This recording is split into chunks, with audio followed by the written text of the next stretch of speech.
안녕하세요. 코리아 매뉴얼입니다. 오늘은 한국에만 있는 것들의 네 번째 시간입니다. 한국에는 살아있는 인어가 있는데 대부분의 인어는 한국의 남쪽에 있는 섬인 제주도에 있습니다. 사람들은 그 인어를 가리켜 해녀라고 부릅니다. 오늘은 그 해녀에 대해 알아보도록 하겠습니다. 제주도는 한반도에서 남쪽으로 떨어져 있는 섬입니다. 서울에서는 450km 떨어져 있어 비행기로 1시간 거리입니다. 섬의 한가운데에는 한반도 남쪽에서 가장 높은 한라산이 자리 잡고 있습니다. 경사가 완만해 보이지만 해발 고도는 1947m입니다. 한반도의 북쪽 지역에서는 2744m의 백두산을 비롯해 약 60여 개의 산들이 2000m 이상의 높이를 자랑하지만 남쪽 지역에서는 제주도의 한라산이 가장 높습니다. 제주도는 동서 방향이 남북 방향보다 긴 타원형 모양인데 동서가 73km, 남북이 41km이며 해안선의 총 길이는 253km입니다. 온대 기후대인 대한민국이지만 대한민국에서 유일하게 아열대 기후가 나타나는 곳이 제주도입니다. 그래서 해외여행이 어렵던 시절에는 최고의 신혼여행지였습니다. 해녀란 기계장치 없이 오로지 맨몸과 자신의 의지에 의한 호흡 조절로 바다에 들어가 해산물을 채취하는 것을 직업으로 하는 여성을 말합니다. 삼국시대 이전부터 이 땅에 존재한 것으로 알려졌습니다. 특히 고려시대부터는 제주도의 특산물인 전복과 미역 등을 왕실의 곡물로 바쳤는데 이때 깊은 바다에서 채취하는 전복은 남자들이 담당하고 얕은 바다에서 채취할 수 있는 미역 등은 여자들이 담당하였습니다. 조선시대에 들어와 왕실에 바치는 곡물에 대하여 대가를 지불하기도 했지만 서울과 한참 떨어진 제주도에까지 미치지는 않은 것 같습니다. 또한 전복 등은 귀한 식재료이다 보니 갈수록 곡물의 양도 증가합니다. 이 폐단을 벗어나고자 많은 남자들이 제주도를 떠나 육지로 나가게 됩니다. 이를 막기 위해 나라에서는 제주도인들이 육지로 이주하는 것을 금하는 출육 금지령이 내려집니다. 그리하여 남자들의 자리를 여자들이 메꾸게 되면서 본격적으로 우리가 알고 있는 해녀들이 등장하게 됩니다. 출육 금지령은 1629년부터 약 200년 이상 계속되었고 1850년 무렵이 되어서야 제주도 사람들이 제주도를 벗어날 수 있었습니다. 그런데 이때 제주도의 해녀들은 제주도를 떠나 대한민국 전역 및 러시아와 일본을 비롯한 여러 나라로 활동 범위를 넓히게 되며 대한민국 해녀의 역사를 전 세계로 퍼뜨리게 됩니다. 옛날에는 산소통과 같은 장비들이 존재하지 않았기 때문에 사용할 수 없었지만 요즘에는 그런 현대적 장비가 존재함에도 해녀들은 사용하지 않습니다. 물론 산소통을 메고 들어가면 더 많은 해산물을 채취할 수 있겠지만 수산 자원은 금방 고갈될 것입니다. 그렇기 때문에 해녀들은 산소통의 도움 없이 해산물을 채취하는 것입니다. 또한 해산물의 보호를 위해 채취 시간을 제한하고 있고 번식기에는 금어기로 정해서 채취를 금지합니다. 이에 따라 소라는 산란기인 6월부터 9월까지가 금어기이고 전복은 10월부터 12월까지가 금어기입니다. 작업 시간은 여름철에는 6, 7시간, 겨울철에는 4, 5시간 정도입니다. 한 달 중 15일 정도 작업을 하는데 바닷물이 들어오고 나가는 시기에 맞추어 일주일 일한 후 8일을 휴식하는 방식으로 작업합니다.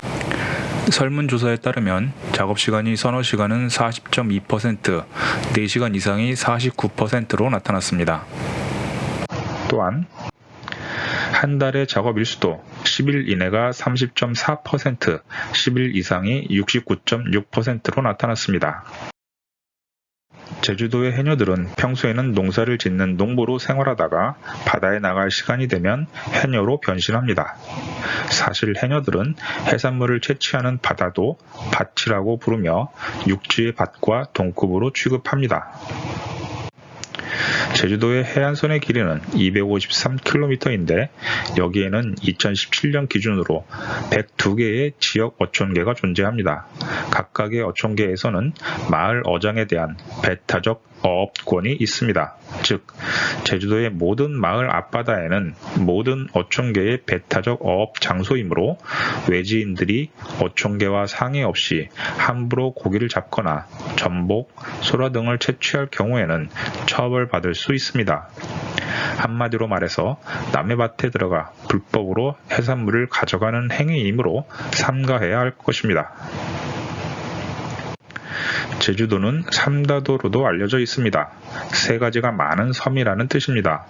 화산섬답게 돌이 많고 바다 한가운데 섬이기에 바람이 많고 마지막으로 여자가 많은 섬이라는 뜻입니다.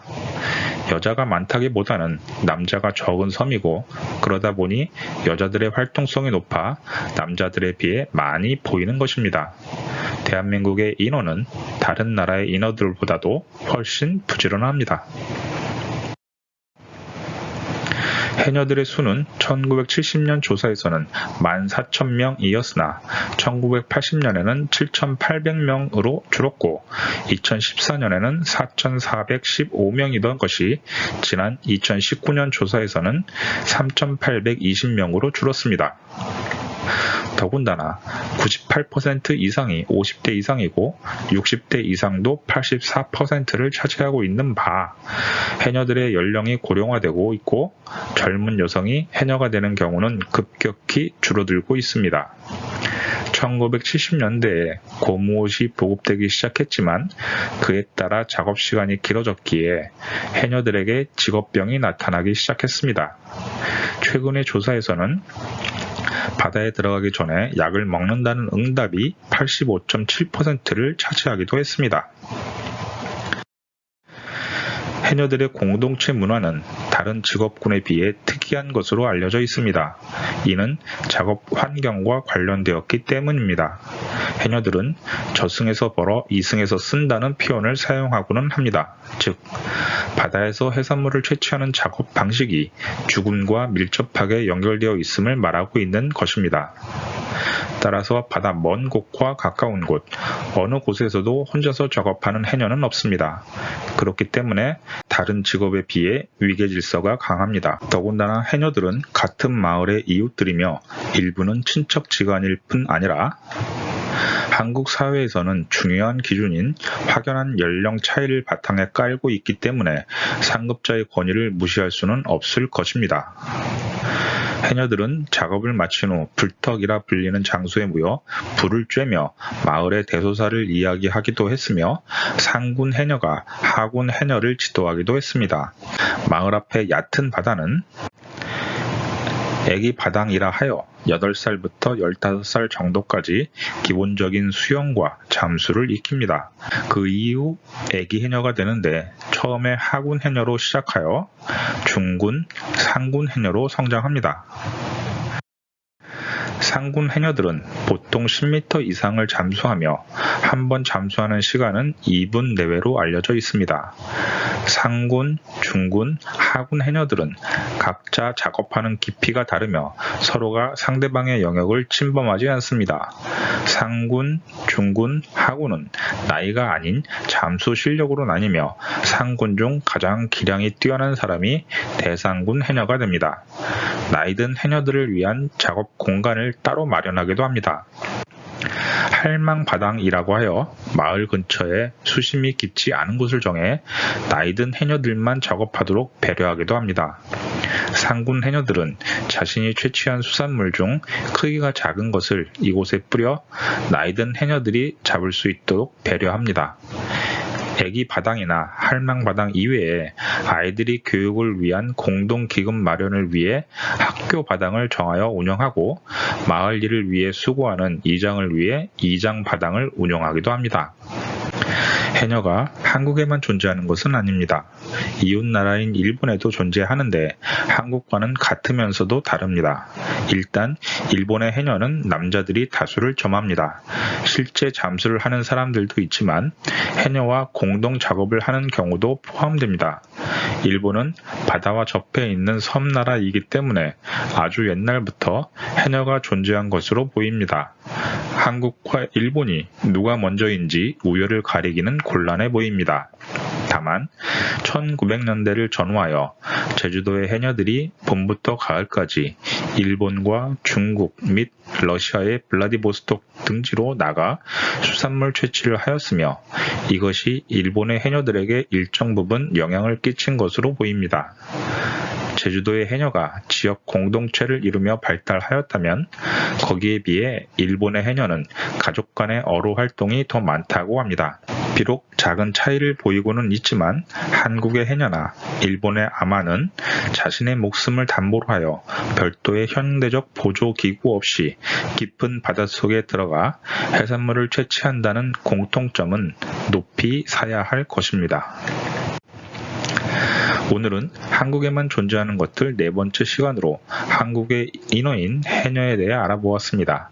다음 시간에는 한국에는 없는 것들에 대해 알아보도록 하겠습니다. 다음 시간에 다시 만나요.